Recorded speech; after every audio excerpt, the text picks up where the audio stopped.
인간적인 삶을 살아가는데 꼭 필요한 자질 10가지. 하나, 선택과 변화를 기꺼이 받아들이는 마음. 주여, 나를 평화의 도구로 써주소서. 미움이 있는 곳에 사랑을, 상처가 있는 곳에 용서를, 의심이 있는 곳에 믿음을, 절망이 있는 곳에 희망을, 어둠이 있는 곳에 빛을, 슬픔이 있는 곳에 기쁨을 심게 하소서. 성 프란체스코의 기도. 나는 거의 매일 이 기도를 낭송하지만 늘 이 말에 따라 살아가지는 못한다. 하지만 매일 아침 내가 더 친절하고 더 동정적이고 더 사랑이 넘치며 내가 가장 중요하게 여기는 가치에 어울리는 선택을 할 수 있도록 스스로를 일깨운다. 어쩌면 인간으로서 최고의 자질들을 선택과 변화의 개념에서 시작하는 것이 이상해 보일 수 있다. 하지만 선택과 변화를 기꺼이 받아들이는 것은 더욱 인간적인 사람이 되고 인간적인 아이들을 키울 수 있는 무엇보다 중요한 자질이다. 따라서 우리는 새로운 선택을 할 수 있는 능력을 갖게 된 것을 신께 감사해야 한다. 나치 강제 수용소에서 살아남은 빅토르 프랑은 선택에 대해 이렇게 말한다. 강제 수용소에서 살아남은 우리의 기억 속에는 마지막 남은 빵을 다른 사람에게 거저주며 위로를 베푼 이들이 남아 있다. 이들은 극소수였지만 사람에게서 모든 것을 빼앗아가도 마지막 하나 어떤 상황에서도 자신의 태도를 선택하고 자신만의 길을 선택하는 인간의 자유만은 빼앗을 수 없다는 것을 증명하기에 충분했다. 선택할 수 있는 능력은 막중한 책임감을 수반하지만 우리는 가장 간단하고 가장 자주 하는 선택도 거의 의식하지 못한다. 입는 옷에서부터 먹는 음식, 사회나 정치에 관여하는 방식에 이르기까지 우리는 자신과 가족뿐만 아니라 많은 사람에게 영향을 미치게 될 결정을 하고 있다. 우리의 선택이 미치는 효과에 대해 잘 알고 있다면 우리는 더 큰 동정심과 진실함으로 더욱 현명한 선택을 할 수 있다. 이런 방식으로 우리는 가장 깊은 가치를 잘 반영하도록 우리 자신과 삶을 변화시킨다. 이 장에서 설명하는 모든 가치 중에서 선택과 변화를 기꺼이 받아들이는 마음이야말로 내게 가장 큰 화양을 주는 것이다. 둘, 친절. 무엇보다 친절한 사람이 되어라.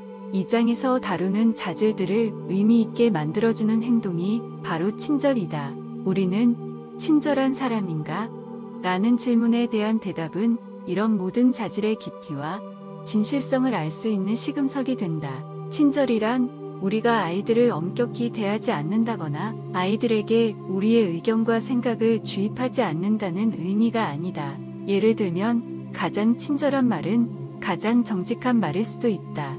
친절은 상냥함과 같은 뜻이 아니다. 친절이 의미하는 것은 우리가 주어진 상황에서 손실을 최소화하고 최선의 선택을 하기 위해 모든 각도에서 가장 깊이 고민하는 것이다.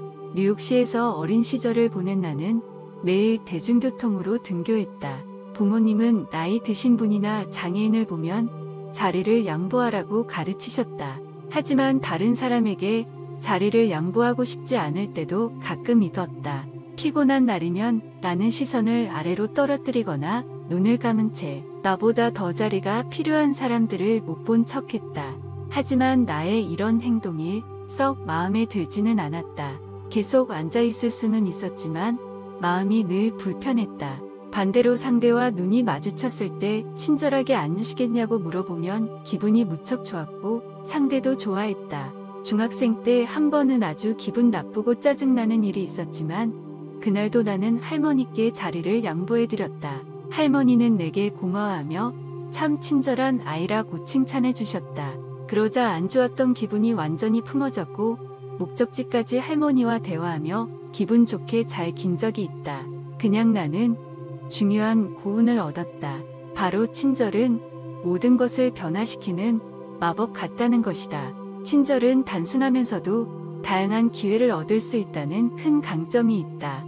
우리와 만나는 사람에게뿐만 아니라 멀리 있지만 우리가 영향을 미치는 사람들에게도 사소한 선택을 통해 친절을 베풀 수 있다.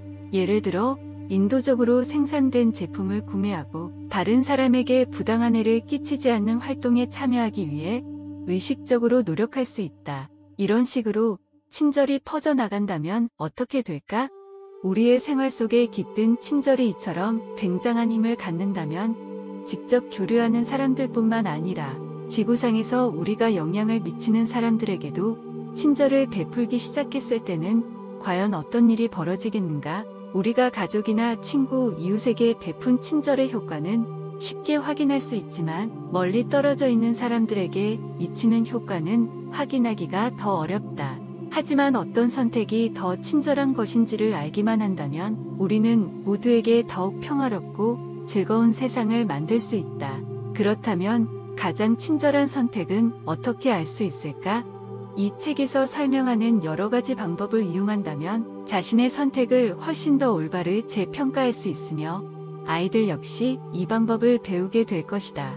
많은 사람이 폭넓은 방식으로 친절을 베푼다면 이 세상은 변화할 것이다. 세, 동정심. 우리가 서로에게 고통의 근원이 되지 않도록 기도합시다. 우리가 다른 존재의 공기, 물, 음식, 쉼터, 삶의 기회를 앗아가지 않고 살 수 있도록 간청합시다. 틱 나탄. 제이슨은 야구를 무척 좋아하는 10살짜리 소년이다. 하지만 그는 신체적으로도 정신적으로도 장애가 있다. 그의 아버지 밥은 그를 보호하기 위해 앞마당에서 제이슨과 캐치볼을 할 뿐 밖에서 다른 사람들과 함께하는 경기는 모두 피했다. 어느 날 밥은 직장에서 돌아와 제이슨에게 캐치볼을 할 것인지 물었다. 그런데 제이슨이 고개를 떨어뜨리며 하지 않겠다고 했다. 밥이 그 이유를 묻자 제이슨은 울기 시작했다. 나도 팀을 잃어 경기하고 싶어. 아파. 난 왜 다른 아이들과 놀면 안 되는 거야? 밥은 제이슨이 다른 아이들에게 괴롭힘이나 놀림을 당하지 않을까 걱정됐지만 그런 위험쯤은 감수해야 한다고 생각하고는 그날 저녁 아이를 데리고 운동장으로 갔다. 마침 그곳에서 경기가 벌어지고 있었다. 밥에게 이야기를 들은 코치는 제이슨에게 이후의 타자로 나가보겠냐고 물었다. 제이슨은 매우 흥분하여 급히 타석으로 나갔다. 같은 학교에 다니는 동네 아이들 대부분은 제이슨에 대해 알고 있었지만 상대팀에서는 아무도 그에 대해 알지 못했다. 하지만 그가 타석으로 뛰어올 때 몸의 움직임이 조금 이상하다는 것을 알 수 있었다. 투수는 제이슨을 삼진으로 이용시키려 하지 않고 더 가까이 다가오 쉬운 언더핸드 공을 던졌다. 그렇게 제이슨이 공을 질 수 있을 때까지 제게 속 민졌다. 7번의 스윙 끝에 마침내 제이슨이 공을 받아했다. 그러나 멀리 치지는 못했다. 그때 제이슨을 아는 아이들이 소리치기 시작했다. 달려, 제이슨. 달려. 이내 상대팀 선수들까지 모두 하나가 되어 외치기 시작했다. 투수는 일부러 멀리 공을 던졌고 제이슨은 2루까지 가는데 성공했다.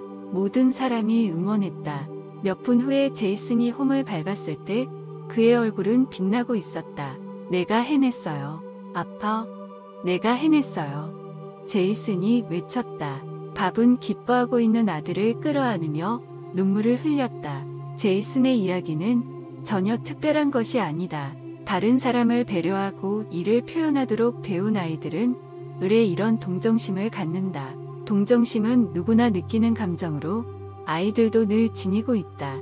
아이들은 슬퍼하는 가족, 비웃음을 당한 친구들에게 동정심을 느낀다. 심지어는 길가에서 기어가지 못하고 발버둥치고 있는 지렁이에게도 동정심을 느낄 수 있다. 동정심의 사전적 정의는 고통이나 불행으로 괴로워하는 다른 사람에 대해 고통을 완화해주거나 원인을 없애주고 싶은 강한 욕구가 담긴 깊은 연민이나 슬픔이다. 아이들이 인간적인 사람이 되기를 원한다면 꼭 가르쳐야 할 중요한 자질 중 하나가 동정심이다.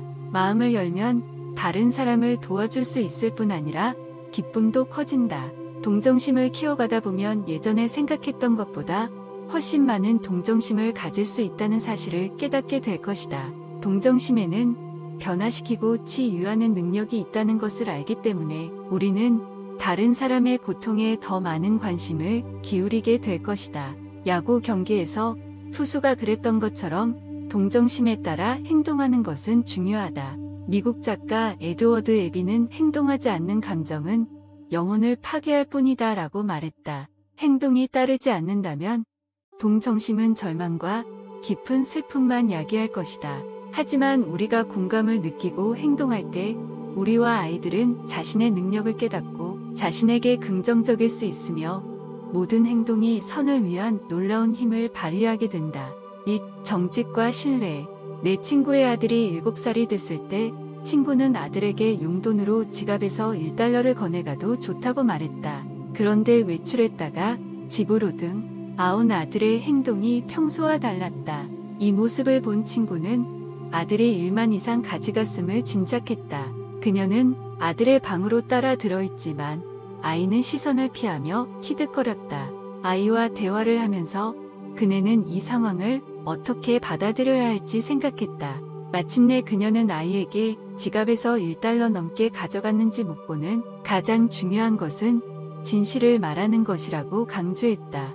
그러자 아이는 사실대로 말했고 더 가져간 1달러 한 장을 꺼내놓았다. 그녀는 아이가 1달러를 더 가져갔다는 사실에 화가 나긴 했지만 한편으로는 진실을 말했다는 것이 자랑스러웠다. 그녀는 아이의 정직함을 칭찬해 주었고 자기 것이 아닌 것은 엄마나 다른 누구한테서도 절대로 가져가서는 안 된다고 조용히 타일렀다. 만약 아이가 사실을 말했을 때 엄마가 화를 냈다면 아이는 위의 얘기와는 다른 위험한 교훈을 얻었을 것이다. 오히려 거짓말을 하면 위기에서 벗어날 수 있다는 사실을 배웠을 테지만 엄마에게 자신의 정직함을 칭찬받음으로써 그는 진실함을 중요시하게 됐다. 그는 계속해서 엄마에게 정직하게 행동할 것이며 살아가면서 다른 사람도 진실하게 대할 것이다. 그는 이미 돈을 더 가져간 것이 잘못된 행동임을 알고 있었다. 하지만 잘못을 한 후에 그것에 대해 정직하게 이야기하고 보상을 한 뒤 다시는 그런 일을 저지르지 않아야만 사태를 바로잡을 수 있음을 깨달았다. 5. 넉넉한 마음. 미국인들은 자신이 갖지 못한 것을 갈망하는 것이 아니라 자신이 주지 않을 것을 갈망한다.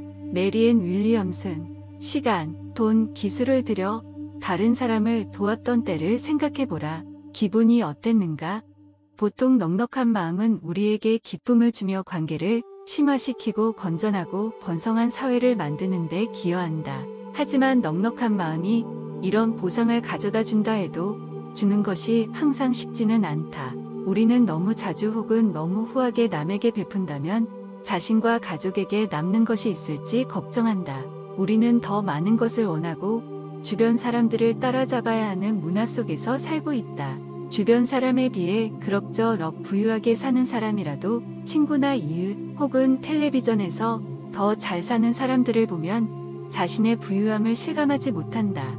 우리는 대중금을 갚거나 카드 대금을 지불하고 아이들이 원하는 모든 것을 해주기 위해 너무나도 열심히 발버둥치고 있는지도 모른다. 하지만 우리가 더 많이 베풀수록 다른 사람들과 더 풍부한 관계를 맺으며 물질적인 소유욕은 더욱 줄어들 것이다. 6. 용기. 좋은 것을 보고 그것을 하지 않는다면 용기가 부족한 것이다. 공자. 인간적인 사람이 되려면 용기가 필요하다. 인종차별적인 농담을 하는 친구들에게 맞선다면 따돌림을 당할 수 있다. 생물 수업 시간에 동물 해부를 거부한다면 비난과 조롱을 당하고 낙제점을 받을 수 있다. 지역사회에서 산업공해에 반대하는 목소리를 높인다면 산업에 관여하는 지역사회 리더들의 노여움을 살 수 있다. 직장 내 비리를 고발한다면 해고당할 수 있다. 많은 사람은 자신이 가장 중요하게 생각하는 가치에 따라 살지 못한다. 인간적인 선택에 뒤따르는 부정적인 결과에 맞설 용기가 부족하기 때문이다. 주류를 따르는 것이 단기적으로는 더 수월하고 종종 더 안전하기까지 하다. 하지만 두려움의 압박 속에 살아가는 것은 자신의 진실을 따르는 것보다 더 큰 짐이 될 수 있다. 용기는 두려움이 부족하다는 것을 의미하지 않는다. 용기 있는 사람은 두려움에 굴하지 않고 인내하며 두려움을 자신을 정복하는 적군이 아닌 자신을 채찍질하는 아군으로 변화시킨다. 7. 인내와 자기 수양 그리고 자제.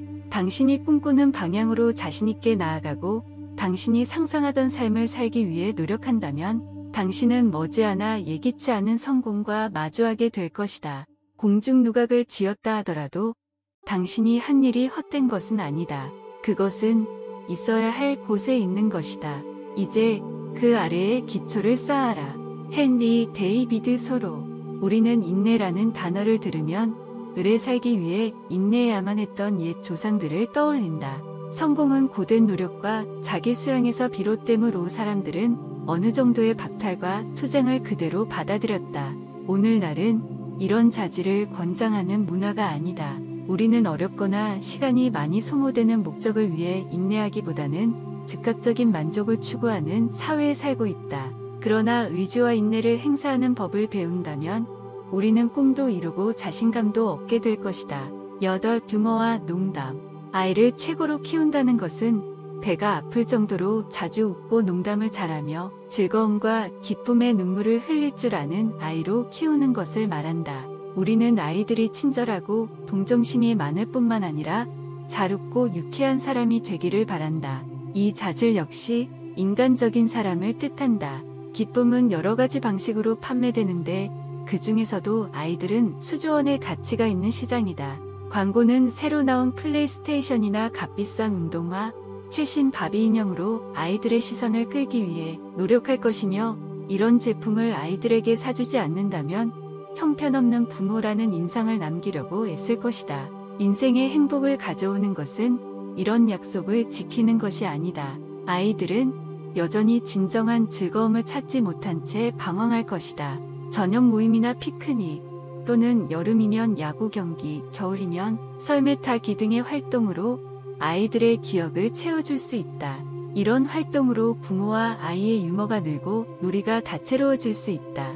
내 아들은 저녁에 손님을 초대했다는 말을 들으면 금세 생기가 돌고 즐거워한다. 다른 가족을 초대하기보다 비디오를 틀어주기가 훨씬 더 쉬운 것이 사실이다.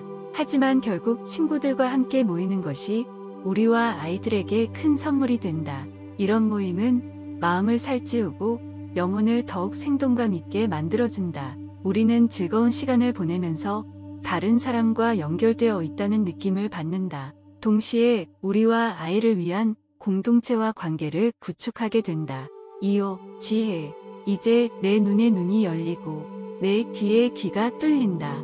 사전에 따르면 지혜롭다는 것은 진실이나 옳은 것에 대한 지식과 취해야 할 행동에 대한 판단력을 갖춘 것이다. 우리 모두 지혜가 지성보다 훨씬 더 중요하다는 것을 알고 있다. 매우 영리한 사람도 지혜를 잃지 못할 수 있다. 지혜로우려면 내면을 들여다보고 경청하고 파악해야 하며 우리가 그곳에서 찾을 수 있는 가장 큰 진실을 위해 영혼의 깊이를 숙고하고 헤아려야 한다. 우리는 진실을 발견하고 나면 그에 따라 행동해야 한다. 지혜로운 사람은 그저 올바른 것만을 설교하지 않는다. 그는 생활 속에서 자신의 진실을 반영하는 선택을 한다. 아메리칸 인디언들의 이야기 중에 7째 세대에 대한 것이 있다. 부족의 중요한 결정은 모두 다음 세대에 미칠 영향을 고려하여 내려야 한다는 것이다. 우리 문화가 이런 식으로 결정을 한다고 상상해보라. 공기와 물이 오염되거나 기름진 토양이 고갈됐겠는가? 우리의 선택이 7째 후손에게 미칠 영향을 진지하게 생각해본다면 우리는 사회를 재점검하게 될 것이다. 성실함. 너를 변화시키려는 이 거친 세상을 내가 살아갈 수 있을지 알고 싶구나.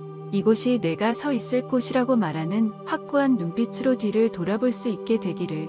데이비드 화이트. 만일 성실함이 없다면 이 장에서 논의한 모든 자질이 무너지고 만다. 우리가 가장 중요하게 생각하는 가치에 따라 살려고 실제로 노력하지 않는다면 이런 가치는 아무 의미가 없다. 성실함은 이런 최고의 자질들을 우리의 인생에서 하나로 엮어주는 접착제와 같다. 우리가 성실하게 살지 않는다면 가치와 행동 간의 불협화음을 듣게 될 것이다. 나는 지난 몇 년간 국제인권단체인 휴먼 라이츠 워치에 돈을 기부하고 있었는데 이 책을 집필하는 동안 이 기관을 대신해 돈을 모금하는 한 여성의 전화를 받았다. 나는 휴먼 라이츠 워치를 지원하고 있기는 하지만 장거리 전화 서비스된 제품이든 비영리 기금이든 뭔가를 권유하는 전화를 좋아하지 않는다. 그래서 나는 이 여성에게 이들의 연례평가를 읽는 것은 좋지만 전화는 받고 싶지 않다고 말했다. 그녀는 다시 전화하지 않겠다고 약속하고는 내 지원을 받기 위해 권유를 하기 시작했다. 그녀는 앞으로는 전화하지 않겠다고 다시 한번 약속하고는 계속 자신의 대본을 읽어다. 결국 나는 목소리를 높여 말했다. 내 말을 듣고 있지 않군요. 하지만 그녀는 멈추지 않고 계속 말을 했고, 나는 휴먼 라이츠 워치에 돈을 기부하지 않겠다고 소리친 후 전화를 끊었다. 그러고 나서 나는 내가 한 행동을 믿을 수 없었다. 나는 훌륭한 기관을 위해 돈을 모금하면서 나 같은 사람을 견뎌야 하는 이 여성이 은해졌고 다시 전화해 사과하고 싶었다. 사실 그녀가 내 말을 듣는다거나 내 의사를 존중하지는 않았지만 나의 나쁜 행동에는 변명의 여지가 없다. 나는 화를 드러냈고 그날의 불만을 그녀에게 터뜨린 것이다. 나 자신이 너무 부끄러웠다. 이렇듯 성실함이 없다면 노력과의 헌신이 부족하여 다른 사람뿐만 아니라 나 자신에게도 해를 입히게 된다. 성실하게 살려면 노력이 필요하다. 이것은 가장 중요한 가치에 따라 살기 위해 계속 노력하고 분투한다는 것을 의미한다. 또한 우리가 어떤 사람이 되고자 하는지를 결정하고 매일 그런 사람이 되는 것을 의미한다. 아이들에게 성실함을 가르치는 것도 매우 중요하다. 성실하지 않다면 다른 모든 좋은 자질이 또래의 강요나 강한 충동, 욕구 앞에서 사라질 수 있기 때문이다. 성실함은 아이들이 자기 자신과 자신의 믿음이나 가치에 진실할 수 있도록 해줄 것이다.